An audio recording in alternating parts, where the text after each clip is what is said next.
Hi, I'm Chad with Move for Guitar. This lesson is from our series, Music Theory for Guitar. In this lesson, I'm going to talk about interval shapes using upper intervals, which are also called compound intervals. First off, if you like the diagrams for everything in this series, including the diagrams for this lesson, you can download our free e-guide, Music Theory for Guitar. And this e-guide will be something that you can study and use as a reference for years to come. And like I said, it's free, so there's no reason not to just go download it. This is part 6.19 from our series, Music Theory for Guitar. If you'd like to go back and start at the beginning, you can click the link on the screen. So we're getting close to wrapping up this whole series on music theory for guitar. I'm going to do other series that dive deeper into things, but this series is more of an overview of music theory in general, getting you to a certain point. And I think I've covered the majority of what you need to know to really help you understand music theory. And we've been talking a lot about scales in this section. Right now I'm going to jump into some other topics just to wrap things up. And the first thing I want to talk about is upper interval shapes. And like I said in the intro, they're actually called compound intervals, but I think the concept of explaining compound intervals makes it more confusing, so I just call them upper intervals. And hopefully you remember, if you've come through this series, that we early on talked about interval shapes and how you could use them, play them on the guitar, on all the string sets, and harmonize scales with them. And we covered minor, second, all the way through octaves. And hopefully you know by now the octaves are 8. Now what I'm going to talk about are upper intervals, and those are all an octave higher than the intervals that we talked about before.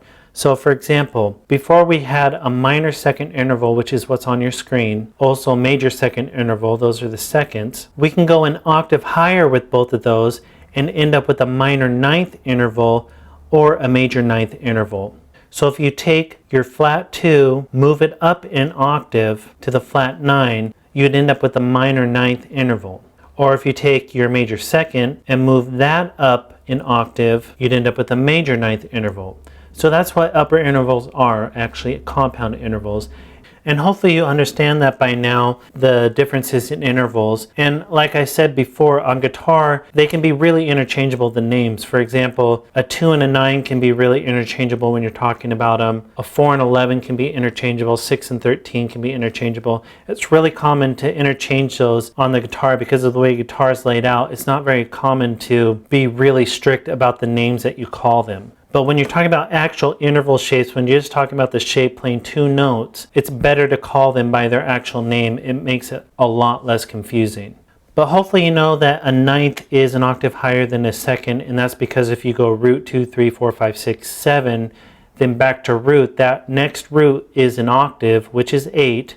So if you go 1 over 8, you're at 9. So hopefully you understand that by now. I think it should make sense if you come this far in the series. The next interval shape we looked at were minor thirds and major thirds. So an octave higher than a minor third is a minor 10th, and an octave higher than a major third is a major 10th.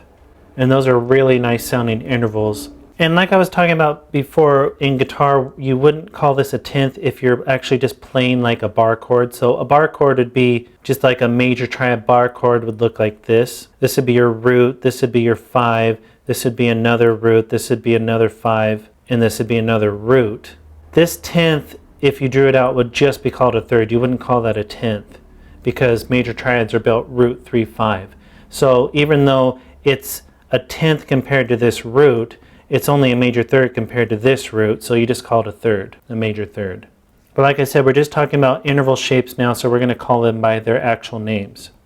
The next one we looked at is perfect fourth. If you put that an octave higher, you'd end up with a perfect 11. Next one was diminished fifth or flat 5. It could also be an augmented fourth, which is a sharp 4, but I'm just calling it a diminished fifth for now. Or a perfect fifth, so those are your fifths. If you raise the diminished fifth up to its octave, you'd end up with a diminished 12th. Raise the perfect fifth up, you'd end up with the perfect 12th. And I drew that right here, but you could also have it right here, which would actually be an easier way to play that, because those are just unison notes apart. The next one we looked at was minor sixth, or major 6, those are your sixths. Your minor 6 would be a minor 13th, and your major 6 would be a major 13th.